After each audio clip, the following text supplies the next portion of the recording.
साल 2022 खत्म होने में अभी 2 महीने से ज्यादा का वक्त बचा है। इस साल भारत सबसे तेजी से ग्रो करने वाली दुनिया की मेजर इकोनॉमी बनने वाला था, लेकिन हमें एक देश ने पीछे कर दिया है, जिसके बारे में हम आगे बात करेंगे। मगर इसके बावजूद भारत ने बाकी सभी G20 सदस्य देशों को पीछे करने में सफलता पाई है। कोविड-19 से जो आर्थिक नुकसान हुआ था, जीडीपी नीचे गिरी थी, अभी दुनिया भर के देश उस नुकसान से उभर ही नहीं पाए थे कि ये रशिया और यूक्रेन का युद्ध शुरू हो गया और बची हुई कसर ओपेक प्लस देशों ने क्रूड ऑयल प्रोडक्शन को कंट्रोल करके पूरी कर दी।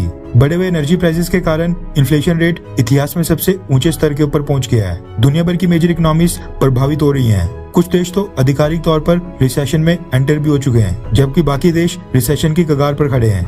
भारत को अगर छोड़ दें तो दुनिया के लगभग सभी देश इस समय अपनी अर्थव्यवस्था को अच्छे से संभाल बिल्कुल नहीं पा रहे हैं। आप में से कई सारे लोगों को याद होगा कि फाइनेंशियल ईयर 2021 के पहले क्वार्टर यानी पहली तिमाही में कोविड-19 महामारी के कारण भारत की जीडीपी -23% नीचे आ गई थी, जो कि भारत के इतिहास की सबसे बड़ी गिरावट थी। ये डेटा आने के बाद उस समय भारतीय सरकार की काफी आलोचना हुई थी, और अगर आलोचना हुई है तो श्रेय तो मिलना चाहिए, क्योंकि भारतीय सरकार ने अब ऐसा काम करके दिखाया है जो अमेरिका, ब्रिटेन, जापान, जर्मनी और फ्रांस जैसे देश करने में पूरी तरह से फेल हुए हैं। भारतीय सरकार की आर्थिक नीतियों की बदौलत दुनिया की तीसरी सबसे बड़ी अर्थव्यवस्था बनने के लिए भारत ने अपनी आर्थिक रफ्तार वापस से पकड़ ली है, और जो डेटा सामने निकल कर आ रहा है वो किसी लोकल या फिर भारतीय सरकार की एजेंसी द्वारा रिलीज नहीं किया गया है, बल्कि IMF यानी इंटरनेशनल मॉनेटरी फंड द्वारा पेश किया गया है, जो अमेरिका बेस्ड 190 देशों का इंटरनेशनल फाइनेंशियल इंस्टीट्यूशन है। दरअसल इंटरनेशनल मॉनेटरी फंड ने इस साल 2022 के लिए जीडीपी ग्रोथ रेट की प्रोजेक्शन का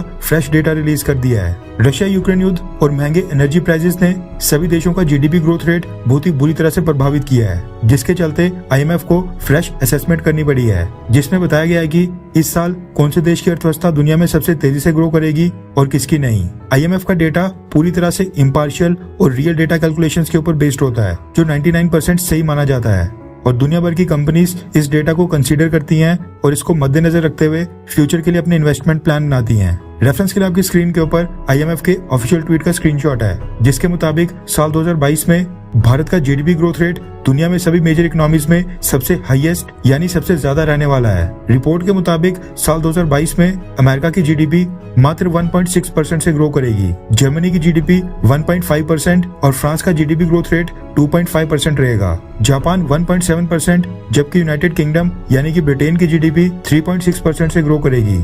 कनाडा की बात करें तो कनाडा 3.3% से ग्रो करेगा, जबकि चाइना का ग्रोथ रेट 3.2% रहेगा। रशिया का जीडीपी ग्रोथ रेट इस साल नेगेटिव में रहने वाला है। IMF ने प्रेडिक्ट किया है कि रशिया की जीडीपी -3.4% नीचे गिरेगी, और इन सब में सबसे ऊपर भारत का नाम है, लेकिन टॉप के ऊपर नहीं, क्योंकि मेजर इकोनॉमीज में भारत को एक देश ने बीट किया है। IMF के मुताबिक साल 2022 के लिए भारत का जीडीपी ग्रोथ रेट 6.8% रहने वाला है, जो कि दुनिया भर के मेजर डेवलप्ड और मेजर डेवलपिंग देशों में सेकंड बेस्ट है, क्योंकि भारत को पीछे किया है सऊदी अरब ने। IMF के डेटा के मुताबिक सऊदी अरब की जीडीपी इस साल 2022 में 7.6% से ग्रो करेगी, यानी भारत से भी तेज स्पीड से। न सिर्फ सऊदी अरब बल्कि सभी क्रूड ऑयल एक्सपोर्टर देश बढ़े हुए क्रूड ऑयल प्राइस का फायदा उठाने में इस साल सफल रहेंगे। लेकिन IMF ने यह भी कहा है कि अगले साल भारत सऊदी अरब को पीछे करके अपना टॉप स्पॉट एक बार फिर से हासिल कर लेगा, क्योंकि साल 2023 में भारत का जीडीपी ग्रोथ रेट 6.1% रहेगा, जबकि अगले साल सऊदी अरब मात्र 3.7% से ग्रो करेगा। खुशी की बात यह है कि भारत इस साल और अगले साल 6% से ऊपर की जीडीपी ग्रोथ रेट मेंटेन करने में पूरी तरह से सफल रहेगा, जिसमें दुनिया के तमाम देश अभी तक फेल हुए हैं। पिछले साल 2021 में भारत 8.7% से ग्रो किया था। इस साल का जीडीपी ग्रोथ रेट पिछले साल के मुकाबले थोड़ा कम है, लेकिन जिस हिसाब से मार्केट कंडीशन चल रही हैं, उस हिसाब से 6.8% भी दुनिया में सबसे बेस्ट कैटेगरी में माना जा रहा है। खैर, क्या आपको लगता है कि अर्थव्यवस्था के मामले में भारत की फाइनेंस मिनिस्टर निर्मला सीतारमण जी अच्छा काम कर रही हैं? हाँ या फिर ना? नीचे कमेंट करके अपनी राय जरूर बताएं।